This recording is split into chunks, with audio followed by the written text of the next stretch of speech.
Voici quelques petits rappels sur les nombres entiers. Comme tu peux le lire, à la fin de cette vidéo, tu seras capable de comprendre et utiliser la valeur des chiffres dans un nombre entier.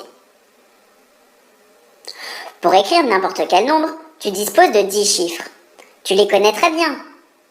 0, 1, 2, 3, 4, 5, 6, 7, 8 et 9.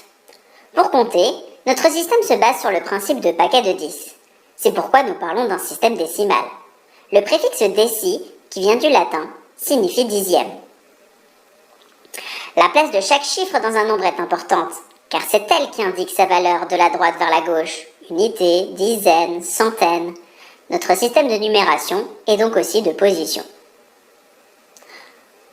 Pour t'aider à retrouver la valeur des chiffres composant un nombre, tu peux construire un tableau de numération. Mais à ton niveau, savoir l'utiliser mentalement, c'est encore mieux. Voici un exemple pour mieux comprendre. En plaçant le nombre 1985 dans le tableau, tu peux facilement lire que ce nombre se décompose en 1 millier, 9 centaines, 8 dizaines et 5 unités. Mais ce n'est qu'une façon parmi d'autres de le décomposer. Et si maintenant c'était à ton tour d'essayer? Réponds aux questions suivantes le plus vite possible dans le temps imparti. Si besoin, tu peux toujours faire pause avant que la réponse ne s'affiche.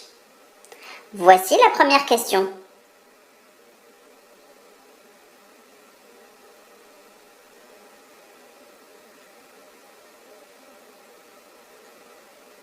Place à la réponse.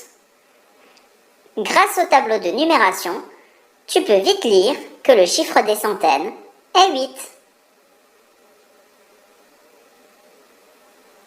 Et voici une deuxième question.